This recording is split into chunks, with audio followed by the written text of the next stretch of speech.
As everyone knows, the password to the Crystal of Heritage is the coveted prize in Brolyn's journey within the boundary.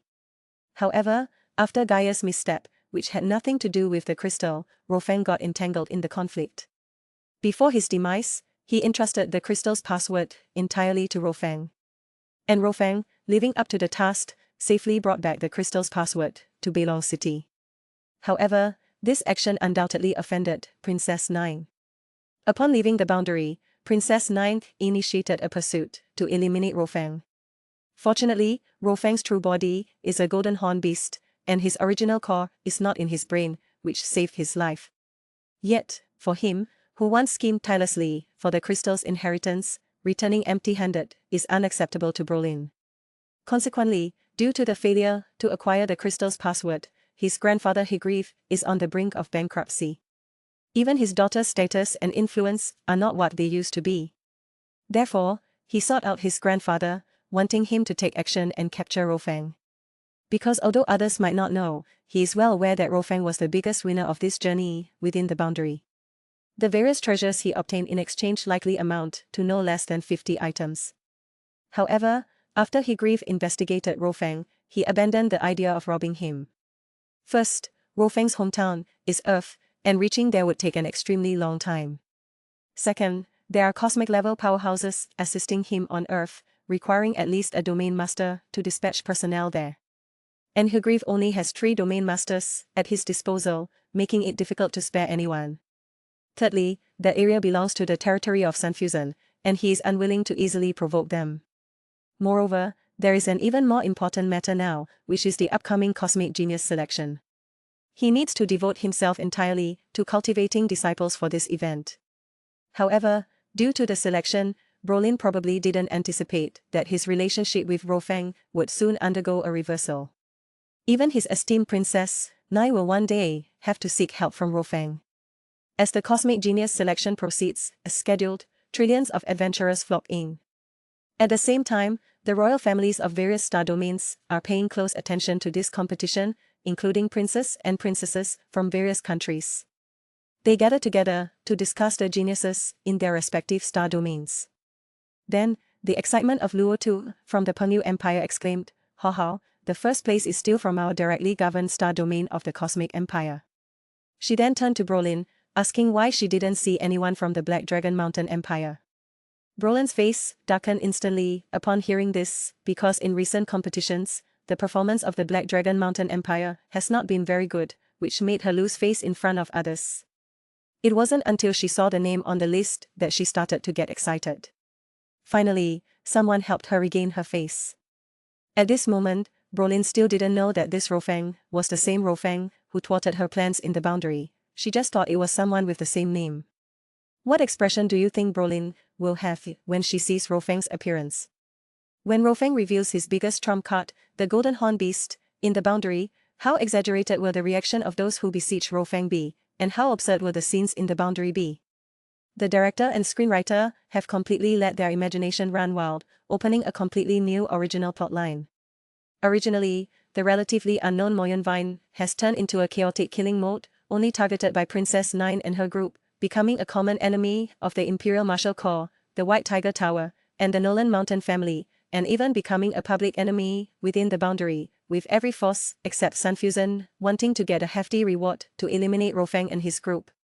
What exactly is the scheme? How will Rofang break through this dangerous situation? Audiences familiar with the original work should know that in the world of Swallowed Star, there is a superimposed setting that creatures of the same realm can unite to challenge creatures of higher realms. For example, a million-armored beetle clan lord can match the weakest immortal clan king, and there are specialized cosmic-level legions active in the periphery of the domain. At this moment, there are nearly 2 million star-level warriors gathered in the boundary. Even if they belong to different major powers and fight separately, it is estimated that even a boundary master-level powerhouse would have to retreat. Fortunately, they are divided among various major powers, so they are fighting separately. Even though Brolyn's bounty has attracted all the major forces to target Rofang and his group, each major power will inevitably not give it their all. After all, Brolyn's bounty is important, and the treasures in the castle are equally important. So, they will only allocate a portion of their forces to hunt down Rofang and his group. However, Even so, the pressure Rofang faces is unprecedented. After all, this is not the praying mantis team, disguised as star pirates, but a team composed of star level 9 tier beings, and their number is hundreds of times that of the praying mantis team. Just the fact that Brolin dispatched a large squad is daunting. According to the settings, in the original work, the Imperial Martial Corps has a team of as many as 30,000, plus the other 4 organizations and 16 major families. Even if the Sunfusion Mountains do not participate, the enemy can still muster about 100,000 people. With such a number of star level 9 tier warriors, it is unrealistic for Rofang and his group, who even the second tier cosmic Moyuntang wants to break through. After all, Brolin not only has several C2 level laser guns, but also exchanged for 3D6 level railguns later on. It is worth noting that the D level corresponds to the Domain Master, and the level 6 railgun is a weapon that can threaten Domain Master level 6 tier powerhouses. Rofang and his group simply have no ability to resist, and they are not even safe hiding in the spaceship. So, how will the main group break through? After thinking it over, Rofang only has one card left unused, which is the hidden Golden Horn Beast avatar. If the Golden Horn Beast avatar breaks through to the cosmic level, coupled with the cosmic level 2nd tier Moyun Vine, even 10,000 star level 9 tier warriors would be completely insufficient to kill them. Because both the Golden Horn Beast and the Moyun Vine are known as invincible beings at the same tier. While the Moyun Vine may have a single attack method, its defense is unparalleled, and the Golden Horn Beast combines offense and defense. Once it reaches the cosmic level, its strength will experience a qualitative leap, and with the help of its talents, it will comprehend the domain of gold. Once these two join forces, they can probably directly challenge any force within the boundary, except for the Imperial Martial Corps. To protect the secret of the Golden Horn Beast, how will Rofang evade the internal monitoring of the Cosmic Mercenary Alliance? And how will he deal with Princess 9's D6 level railgun?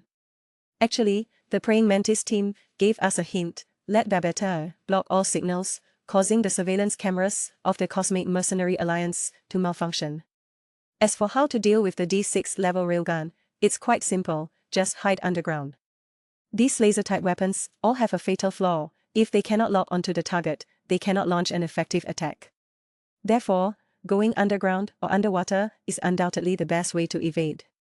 This was demonstrated when Rofang evaded Li Yao's pursuit earlier in the story. Once they enter Rofang's main battlefield, everything will become controllable. Babetta blocking the signals, hooking and locking will instantly transform, and that killing maniac will resume annihilating any incoming enemies. It has to be said, Xuanji understands us. While Moji from Renegade Immortal with Li Muwen killing people, creating scenes of corpses everywhere, are still vivid in our memories. I wonder how many viewers were excited about it. Now, Rofang is probably going to recreate this scene, except instead of Su Xian by his side, it's Babetta, so it's a bit less romantic and a bit more bloody. But only with such crazy actions can it be worthy of Bobota's question: are you crazy? Honestly, this is the best plot development I can think of. It not only fits the current trend of the story, but also sets the stage for Rofang to subdue Baikalo later. Given the current development of the plot, there's no need to say much about the subplot of subduing Baikalo, because in the original novel, after the Golden Horn Beast fought the Praying Mantis team, it had no more scenes, and when it appeared again, it was already stable at the Cosmic 9 tier level and could compete with Baikalo of the Nolan Mountains.